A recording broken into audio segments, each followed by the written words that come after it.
नमस्कार, स्वागत है आपका 99 न्यूज़ में। मैं हूं आपके साथ भाविका शर्मा। बढ़ते हैं खबरों की ओर। कटिहार में 2 महिला समेत 4 लोग भीड़ के हत्थे चढ़ गए। कोलासी ओपी क्षेत्र के मतवा टोली में बकरी चोरी के आरोप में भीड़ ने 2 महिला और 2 युवकों को पकड़ लिया। लोगों ने चारों की पहले जमकर पिटाई की, फिर महिलाओं का सिर मुंडवा दिया। निर्दयी लोगों का इससे भी मन नहीं भरा तो दोनों महिलाओं के सिर में गोबर पोत दी और दोनों युवकों को उठक बैठक करवाया।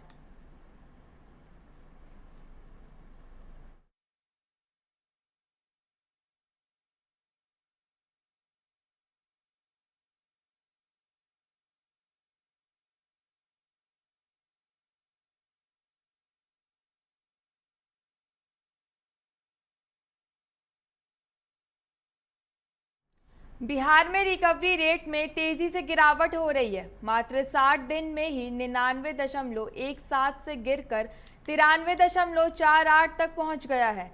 13 फरवरी को प्रदेश में कुल एक्टिव मामलों की संख्या मात्र 652 थी, जो अब 17,052 पहुंच गई है।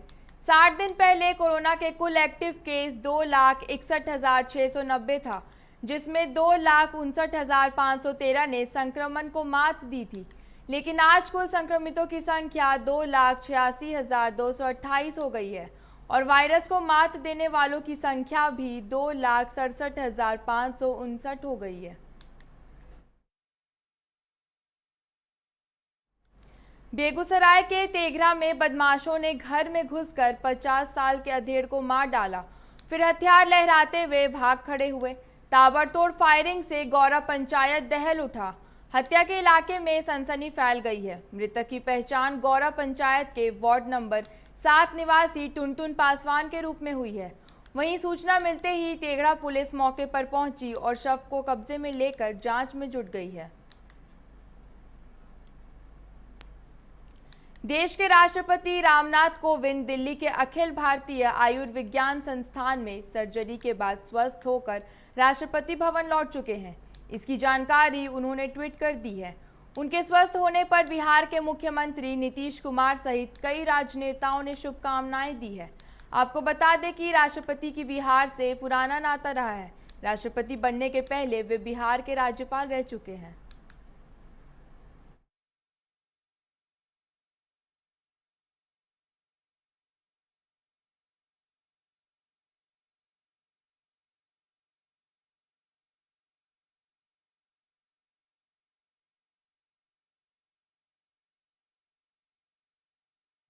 कोरोना गाइडलाइन के बीच गया अंतर्राष्ट्रीय हवाई अड्डा इंटरनेशनल एयरपोर्ट पर आज देश की स्वतंत्रता की 75वीं वर्षगांठ के उपलक्ष्य में आज़ादी का अमृत महोत्सव मनाया गया। इस अवसर पर एयरलाइंस के कर्मियों ने टर्मिनल के अंदर आकर्षक रंगोली बनाई। उनकी रंगोली को यात्री से लेकर अधिकारी तक निहारते रहे। रंगोलियों में भारतीय संस्कृति एक तरह से जीवंत हो गई।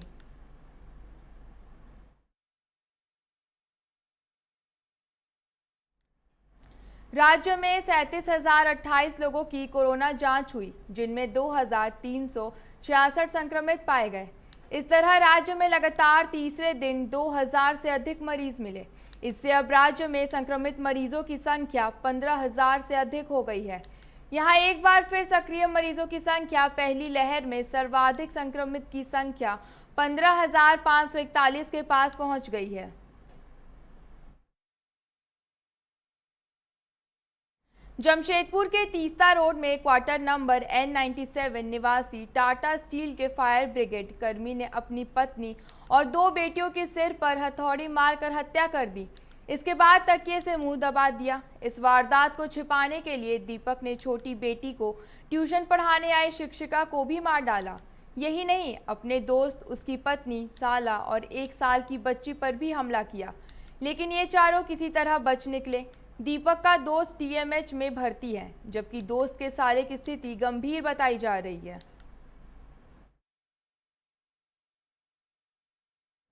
धनबाद के कुम्हारपट्टी मनईटाड़ में 2 पक्षों के बीच जमकर मारपीट हुई, जिसमें दोनों पक्ष के लोग घायल हुए हैं। मारपीट के मामले में दोनों ओर से थाने में शिकायत दर्ज कराया गया है। जानकारी के अनुसार मनेटाड कुम्हारपट्टी निवासी किन्नर समूह ने पड़ोसी पर मारपीट करने का आरोप लगाया है और घर में घुसकर कई जेवरात ले जाने की शिकायत की है। वहीं दूसरे पक्ष का आरोप है कि उनके जमीन पर अवैध कब्जा कर किन्नर समूह के लोग रह रहे हैं, जो खाली नहीं कर रहे हैं।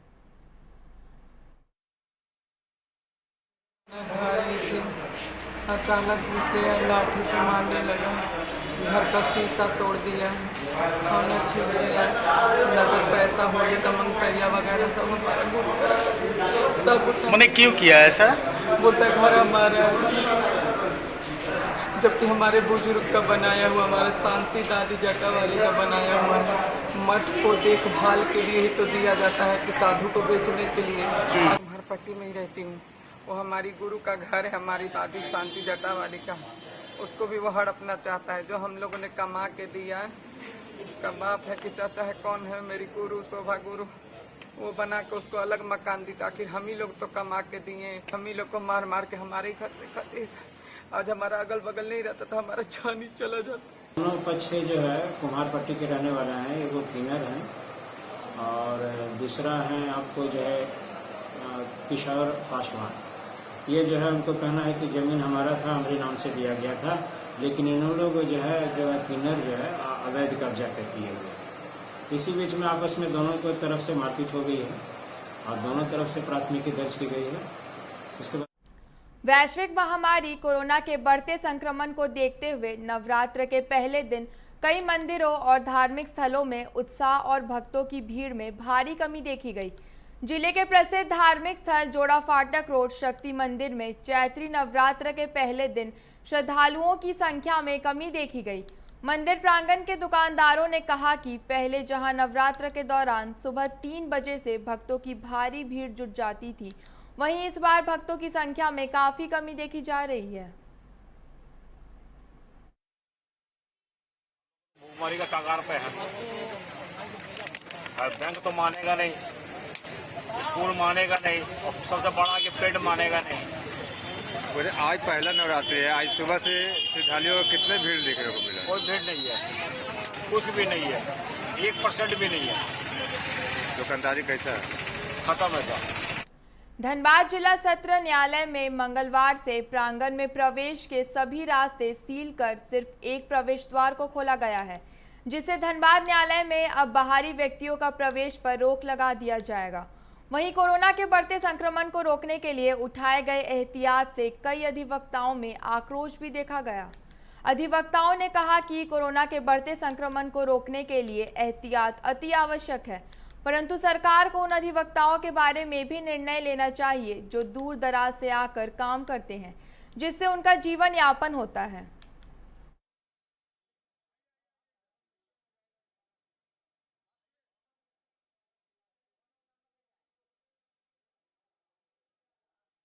अपने कोरोना के बढ़ते संक्रमण के चलते कल यानी सोमवार को कोर्ट के द्वारा चारों तरफ जहाँ भी खुला था, जहाँ से क्लाइंट और जो ये चोरी छुपे आ रहे थे, उनको न्यायालय के द्वारा बंद कर दिया गया है। कोरोना को रोकने के लिए मास्क, सैनिटाइजर का प्रयोग करने के लिए कहा गया है, ताकि कोरोना का संक्रमण ज़्यादा न बढ़े।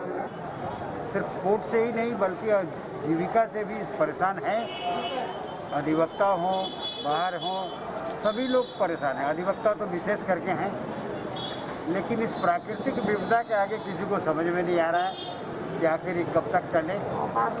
कितने अधिवक्ता भी आ रहे हैं कोर्ट? मेरे ख्याल से बहुत ही कम है।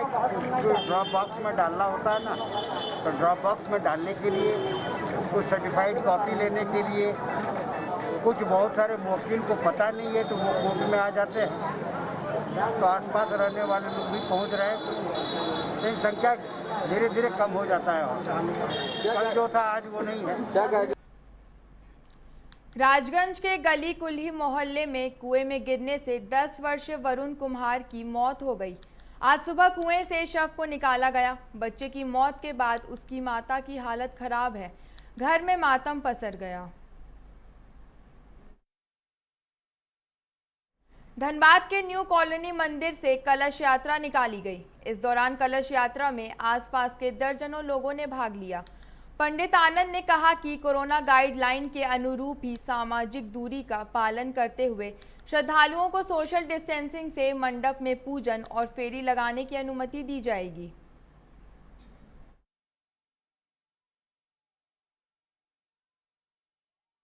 आज आनंद धाम मंदिर सराय ढेला न्यू कॉलोनी धनबाद से कलश यात्रा निकला और आनंद धाम से होते हुए लोहार कुली वहां जाकर के छठ तालाब के समीप जल बोझी हुआ और सभी भक्त यहां आए हैं और कलश स्थापन किया गया। सरायकेला के पोड़का में सड़क दुर्घटना में 65 वर्षीय नवकिशोर सिंह मुंडा की मौत घटनास्थल पर हो गई। वहीं घटना के बाद परिजनों का रो रो कर बुरा हाल है। जानकारी के अनुसार मृतक दुकान से सामान खरीदकर घर लौट रहा था। इस दौरान सड़क पार करते समय एक ट्रेलर की चपेट में आने से उसकी मौत हो गई।